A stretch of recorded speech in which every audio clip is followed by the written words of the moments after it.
But yeah, let's go ahead and get into the 5 top stories. These are the stories that were the most trending across social media. And let's go ahead and jump into them. The first one up on the list is free games for the month of October for Twitch Prime subscription holders. Yeah. Sorry, words got mumbled over there. So if you have Twitch Prime and you connect your Twitch Prime account with, if you have Amazon Prime and you connect that to your Twitch account, then you have Twitch Prime and you get free games every month in addition to other perks that are going to be going away really soon, which is still to this day makes me angry. But some of the games that you can download right now to your account include some games that are actually pretty good. You have Darksiders Warhammered Edition, which is essentially the definitive edition of the first Darksiders game. I played Darksiders before. I love it. I recommend it to anybody. It's like a darker version of like a Legend of Zelda style game. A lot of exploration, a lot of lore. It's a really good experience. And Soma, which is a pretty spooky. It's not necessarily a horror game, but it does have that suspense factor. So if you're looking for an atmospheric thriller, I can recommend Soma for you. I haven't beaten that game, but yeah, I played it during one of our 12-hour horror streamathons, and I actually really got into it. The other 2 games that you can download are System Shock Enhanced Edition and Sanitarium. Is that how you say that? Yeah, Sanitarium. Sanitarium. It's 2 games that I have not heard of. Yeah, Sanitarium is a point-and-click horror game. Think of like Myst. Okay. But it's horror. And then System Shock is an action-adventure game. This is a pretty old game. It's like old, like 1990s old. So I don't know why this is one, but I guess at the time it was groundbreaking. Right now it's not so much. Yeah, I think it'd be dated. I wouldn't. I don't. Well, it is the enhanced edition, so I don't know what enhancements they could have possibly added. Or they modernized the graphics. Okay. They just brought it, so it's not, because this is like 1990. Let me look. 1994. Ooh. So okay. It's definitely not gonna. That's that old 480, maybe even 240. So it definitely need to be upgraded. But I don't know. Those 2. The System Shock game is odd. The Sanitarium and the Soma game makes sense because it's October, right. It's Halloween season, spooky boys. Something spooky. And then Darksiders, I have that collection on the PlayStation 4. I bought it. Remember, it was included in one of the PlayStation 4 Humble Bundles. Yeah, I remember that. I think last year. But yeah, I think it's a pretty decent haul. They didn't go overboard. Like I've noticed with the Twitch Prime games, a lot of times they'll do like 6, 7, 8 games, but a lot of them are like small indie games that are barely playable sometimes. But these games are actually, full games that are pushing towards that AAA territory. Yeah. There's definitely something that you've heard of if you've been gaming for a little while in this collection here, collection of games. So if you have Twitch Prime, you can download them right now, or you could just add them to your account and they're yours forever. Right. Add them to your library. Even if you don't think you plan on playing them, just add them to your library. And even if your subscription lapses, you cancel your Prime subscription, you will still own these games. Yep. So, and that's essentially our first story. Let's go ahead and move on to the next one. And this is a banger. And this is something that I wanted to talk about with you offline, but I just never got a chance. And that is the author of the Witcher book series versus the developers of the Witcher games, CD Projekt. CD Projekt Red, right? Yeah. So wow. So this came up, and essentially, I'm not even going to try to pronounce his. Can you pronounce his name? The author. I tried to on the 10 and 10. I'm sure I got it wrong. Andrzej Sapkowski. I don't want to go through that again. Yeah, I'm gonna break my jaw if I try to pronounce that guy's name. I said it's like Andrzej Sapkowski. Sapkowski, I can get. His first name is Andrzej. Andrzej. How do you pronounce those three letters? What is it? EZEJ? How do you pronounce that? What sound is EGE? So you look at it as like Andre, but it's like Andrzej. I don't know. I'm not even going to try. Yeah, that's a sound that I cannot make with my mouth. No, yeah, definitely can't do that over here. But the story came out, and essentially the author is demanding $16 million in additional payment from CD Projekt Red, citing that he has not been getting his royalties for the Witcher series. Right. So basically, what he said is the contract that he signed. What he feels is that the contract he signed was only good for the first in the series of books, which would have included the first Witcher, and anything after that was extra and wasn't included, and he's asking you to pay for that as well. I think he's got a losing battle because early on, around the time he first signed, or around the time Witcher was picking up a lot of picking up a lot of steam, I should say. Yeah. He did an interview and he basically admitted that he didn't think that this would be a good game. They offered him royalties. He's like, no, nobody's going to play this game, so just give me my money now. Yeah. So basically, he didn't think it was going to be a big game. He didn't think there would be huge profit, so he just wanted an upfront payment. And essentially, he admitted that he kind of sold away the rights to the entire series for pennies. And now he's coming back, and he's not filed a lawsuit, but he's had his lawyer say, "Hey, look, I think you should be giving me my client more money."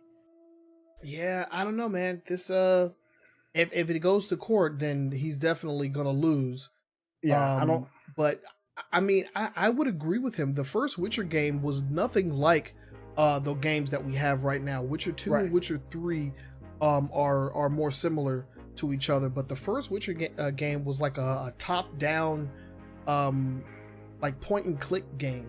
Right. You know what I'm saying? Nothing like the third person action adventure epic that The Witcher 3 is right now. Right. They pulled that Fallout thing, right? Because the first Fallout was a top-down game, and now Fallout is a first-person action adventure game. Exactly. But yeah, I just think it's a losing battle. Yeah, I hate to see it, because this guy, he's creative. He came up with this world, these characters. They're robust, they're interesting, and all of that great stuff. But he just made a bad business decision, and unfortunately, I mean, SOL. Yeah.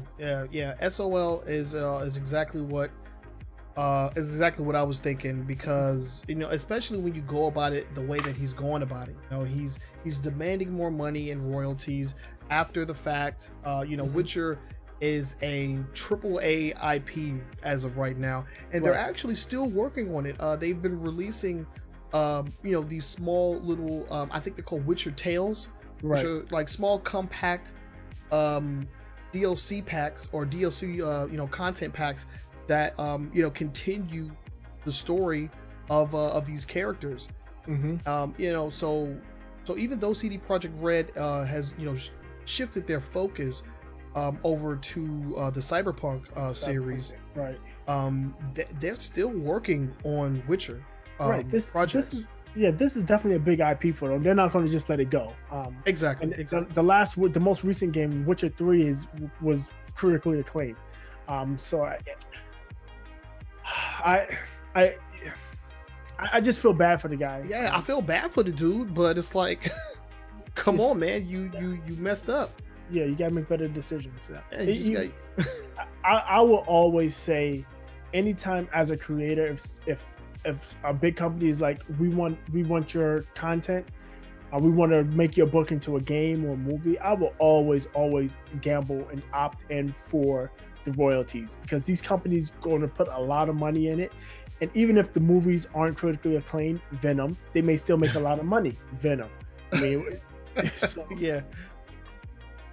and Mount Lover, thank you for that. The games actually sold the books. in other territories. Right. Because people weren't buying the books, but when they started playing the game, they wanted to know more. I know of people that's played The Witcher and brought the books because they felt that the story was good, but was missing something. Yeah, they wanted to add to the experience. Right. And I don't blame them. The Witcher is definitely a fantastic series. I played Witcher 2. It wasn't my cup of tea. Mm-hmm. Witcher 3 has got nothing but solid review scores. Yeah, maybe one of these days I'll play it. I played 3. I actually have it. It's one of my game share games, and it's a good game. I just wasn't interesting to me. Mm-hmm. Wasn't that interesting? Like the story, the character. I didn't like the protagonist, Geralt. I don't like pretty dope, man. I don't Geralt. like him. I don't like him. I think he's cool. And it's because I don't like him, I couldn't get into the game. Yeah, he's actually gonna be in Soul Calibur 6. Soul Calibur, yep. So I don't know, man. We'll have to wait and see how this goes. Anything else that comes out of this story, we'll definitely give our opinions on it. But yeah, like you said, as of right now, there has not been any lawsuits filed. Right. So we'll just have to wait and see. Maybe CD Projekt will just give this guy a couple pennies to shut him up. They don't have to. Yeah, they don't have to. They shouldn't, because then that sets a precedent. It does. But I don't. It's weird, dude. It's a weird situation that they're in right now. I definitely want to see what comes out of this. But yeah, let's go ahead and move from this to something a little bit more serious. That's right. This is what we got our weekly icebreaker from, and we'll talk a little more in long form. But there's a credible rumor that Nintendo's going to be releasing new Switch hardware next year. Yeah. I mean, there's not much to it. The only thing they know is that it's going to have a new screen, and and it'll be out late summer 2019. That's about it as far as the 2.0 Switch model. So everything is going to be speculation. I think it's much ado about nothing. I don't think it's going to be a new Nintendo Switch that's going to do any new things. I think it's just a hardware revision. They'll update some of the chips. Like, they're going to probably plug up that hole in their firmware, which allowed for backdoor hacking and essentially just the total annihilation of the Switch's security features. Right. And we talked about this a few months ago, and how there was absolutely nothing that Nintendo could do about it because it was built into the firmware. They couldn't remedy it with a software update, and that the only thing that they could possibly do was to release a new version of the Switch. And I think that's what this is going to be. I don't think that there's going to be any actual updates to it, any additional features, because if they do that, they're going to alienate the current Switch owners, and they definitely don't want to do that with some of the most popular games that the Switch is going to have in its entire life cycle coming out in December. Smash Brothers coming out, and nobody wants to buy a second Switch just to get an additional feature. Yeah, I don't think it'll be a release where you feel compelled to trade in your old Switch and get a new Switch, much like the Xbox One and with the Xbox One X and the PlayStation 4 Pro, or even Xbox One S, where it was different enough and added enough new features to make you even to think about possibly getting a new one. But I don't think it's going to be that. I think it's just like we're saying, it's just going to be a revision, patch some security holes, maybe give it a better screen. I don't even think they're going to add Icebreaker asked for more onboard storage. I doubt if they add any more onboard storage, it'll still be 32 gig onboard. And they just say you want more storage, buy a SD card. SD card, yeah. So. Yeah. Yeah, so as far as my thoughts and opinions on the new version of the Switch, it's just gonna patch up some security holes and just go from there. I definitely don't think they want to go the Nintendo DS route where you come out with this, oh, we got a brand new DS, and like it's like, I feel compelled to get that because it's better than the one that I have. I just saw an ad the other day. There is a Nintendo 2DS XL out right now. So if you remember, they had the 3DS and then they had the 2DS, which pretty much just got rid of the 3DS feature. And now the 2DS is pretty much essentially becoming the mainstay console. Like nobody is using the 3D function on the 3DS anymore. Have they ever? They use it like if that was a super gimmick. Like the first year, oh my god, yeah. First year, maybe year and a half, there were some games that came out with it. But for the most part, developers like, yeah, nobody wants it. And then for some games, it's like disabled. Like it doesn't even work on that game. They're not using it at all. So Nintendo was definitely still going that like, oh, we got a better version of something you already have. They're already doing that, or they're still doing it with the DS line of consoles. I don't think they want to do that with the Switch, man. That's gonna piss off a lot of people because it's a handheld, but it's also a home console, and nobody wants to repurchase their home console for a feature or two, Right. Like, oh, we have a better screen. Oh, we have like higher resolution. Like if they do that, it's gonna piss off a lot of people. I mean, and like I'm already pissed off with the current version. Right. Like it's when Sony and Microsoft came out with their revisions or their upvisions, their updates, they came out with something more compelling, right? Went from 1080 to 4K HDR. Microsoft even added 4K Blu-ray player, so there was a compelling reason to go ahead and get one. Like I said, there's nothing Nintendo can really add to a Switch. I don't think that would make me say, oh well, I need that new version of the Switch. Yeah. I mean, it's always going to be 1080. You don't necessarily need 1080 in that small 7-inch screen. 720 is fine. Right. Internal storage is not a thing for me because I went out and bought a SD card already. So yeah, that ship is sell. I haven't bought an SD card yet. I haven't needed it. I think because I just got Super Mario Party, which is fantastic, by the way. We talk a lot of shit about Nintendo, but Super Mario Party is legit. I'm not even gonna lie to you. But after that, my storage is kaput. So I'll have to buy SD card for my next purchase, unfortunately. Yeah. But yeah. I don't know. This it's weird that this is even a story, but we'll have to wait and see. No official word from Nintendo. I'm sure once we get that, we'll give our thoughts and opinions on that as well. We probably won't hear anything from them until it actually hits the shelf, unless it's something brand new. It's just going to be on the shelf and be like, oh, what's this? Oh, yeah, this is just our 2.0 revision. Yeah, it'll just probably be like a different SKU. It'll be under the same title, Nintendo Switch. It won't be anything necessarily different, that we'll be able to take advantage of. But like Maury Jen said, thank you for tuning in the chat, Maury Jen. He's saying that the hackers are going to find out a way around that anyway. Yeah. And I also want to give a shout out to our Facebook followers and viewers. Thank you all for tuning in. We do see you guys over there, although your chat isn't displayed on screen. We see you over there, so thank y'all for tuning in. We appreciate it. If you have any questions for us, feel free to ask us, and we'll answer those questions live on stream. So let's go ahead and move on to the next story. And this is what I was actually trying to get into. I accidentally skipped over the Nintendo Switch story. So now we're going to switch over to something a little bit more serious. Because over the past few months, we have talked about the epidemic known as swatting. And that's when you call in, the police to either a known or random address and have them go there under the illusion that there's a serious issue that requires a SWAT team. I forget what city it was in. Seattle. Okay, so no, wait. With the incident happened. That was in Kansas.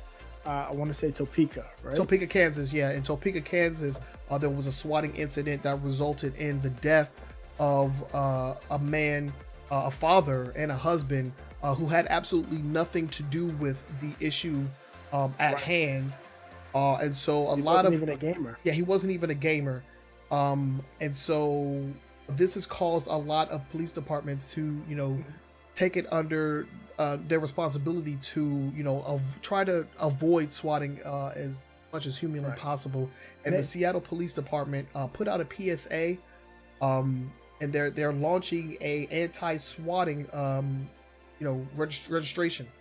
Right. So basically, if you feel like that, if you feel like you're at risk of being swatted, and there's many videos of streamers being swatted where they've been interrupted and the cops are, you see cops walking in the room from their setup. But so basically, you register your name and address with the Seattle Police. It's only going to work in Seattle because that's their jurisdiction. You register your name and address with the Seattle Police Department, and when somebody makes a call into 911, the 911 operator will query a database to see if that address is one of those registered addresses, and then they say they still will send the police out. There still will be a response, but hopefully the response will be much more muted because unfortunately American police forces have become hyper militarized. And this actually started under the Obama administration, where they just started giving these police departments leftover military gear. They give them armored cars and assault rifles and who knows what else they're getting. But yeah, it's definitely a problem. It's a huge problem when people, innocent people who aren't involved, are losing their lives because somebody is essentially calling it a prank, calling it a false report. So I mean, I applaud this. I mean, it's good on the Seattle Police Department to take that initiative and make the proper steps to try to protect people from this kind of brutal pranking that's been going on. Hopefully we can see this mirrored in other jurisdictions as well. We definitely do not want another instance of the situation that went down in Topeka, Kansas. So this is a good thing, but you know, like, don't swap people. Like, come on, man, just don't do it, man. It's a game. It's really not that serious. We know there's esports, and we know everybody's practicing. They want to be pro, MLG pro, elite, whatever else you call yourselves. But I mean, remember, the person that you're playing against on the other side, they're 9 times out of 10 they're not in the home alone. Right. They have a family there, and not only are you putting them at risk, you're putting their families at risk as well. Exactly. So good on you, Seattle Police Department. I'd like to see this mirrored across the United States, because along with other issues that have been going on in the gaming community, swatting has been one that's been happening for a few years. You can actually go on YouTube and see like swatting compilations where people send the SWAT team to streamers' houses and stuff like that as a prank. It's terrible. It's not fun. And it's more than anything, it's terrifying. Yeah. You definitely don't want a SWAT team showing up at your house. No, especially not me. Look at me. Yeah. So let's go ahead and jump into the next story. And this one, oh man, I don't know how I feel about it, man, because we're getting a Monster Hunter movie, but the director, man. It has been confirmed that there's going to be a live action Monster Hunter movie. They've confirmed some of the cast. Ron Perlman. If you don't know Ron Perlman, he's played Hellboy. He also was in Sons of Anarchy. T.I., the rapper T.I. Tony Jaa. If you don't know Tony Jaa, he's played a beat lot of your ass. No, if you remember Furious 7, when they were doing that chase scene on the highway, the little Asian guy that was whipping, I think it was Paul Walker. He's beating his ass inside that trailer. That's Tony Jaa. And it will be Mila Jovovich. Jovovich of Resident Evil fame. I think her best movie, in my opinion, was The Fifth Element, as Lilu. Oh yeah, that was her. Yeah, but she's in it, and it's being directed by her husband, um, um, Anderson, something Anderson, Paul W.S. Anderson. Yeah. And if you don't know, they were the duo behind the Resident Evil, the quadrilogy. How many movies was it? Was it 4 or 5? Wasn't it like 5 movies? I don't know. There's I don't even know how you say that then. There was Quadrilogy? There's quite a few of them. They were, the first few were watchable. The last couple were like, what the hell is this even for? I don't get it. But 1, 2, 3, 4. There's 6. Resident Evil Apocalypse, Extinction, Afterlife, Retribution, and the final chapter. Yeah, I stopped watching after like 3, honestly. Yeah, I'm pretty sure I saw them all. My wife is a big Resident Evil fan. Okay. I don't understand why. But she likes campy movies. So there we go. Yeah, that's just something she does. She likes to camp. So I don't know how to feel about that. On one side, Tony Jaa, Ron Perlman, I'd like both of them and their work. On the other side, what was done with the Resident Evil series by Paul Anderson, not necessarily Mila Jovovich, because I think she's a fairly decent actress. I don't. Dang, man, he put her in all his movies. But is it the other way around? Is it that she gets hired and she's like, I'm only going to take the part if my husband can direct? I don't know what. I don't know what the dynamic is there, but that is like some ultimate couples goals shit right there. If I've ever seen it, for sure. Yeah, so I don't know. There's no dates on any of the stuff. There's no dates on when the movie is going to come out. I don't even know if they have a script out ready yet. Yeah, it's just been confirmed that it's happening, so it probably hasn't even entered pre-production yet. But if we're gonna get anything close to what we got with Resident Evil, I'm worried because the one thing that I have an issue with is that Mila Jovovich is a normal person that gets transported to another world, which is problematic because I don't think, and I'm only, the only experience I have is Monster Hunter. I don't know of Monster Hunter being a human from Earth transported to another world. It's just that they live in a world where there's monsters. Yeah, they just live in a world where there's monsters. Yeah, and that's one thing that I didn't appreciate with Resident Evil is how much liberty they took with the actual IP. I mean, they took a lot of liberties, and there was not a lot of source material that was utilized for the movies, for the entire 6 movies, and like the only thing is Raccoon City. They used it a couple of times. That was about Umbrella. Those are only things that were proper. Yeah. You could have called it anything else, and it would have still been a decent movie.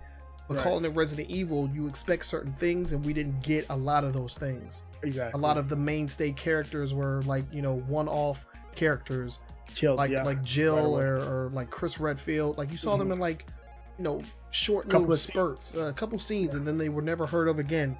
And you had this story that revolved around a character that isn't even in the games. So I don't know. I don't know. I mean, what would be interesting for me? We might have our new Uwe Boll. What's that? We might have our new Uwe Boll. What's his name? Uwe Boll, the German, or what is he? The Swedish dude that made all of those bad movie games. Game movies. It's UWEBOLL, right? What is his name? I don't freaking know. Yeah, Uwe Boll. He is German, and he made movies like.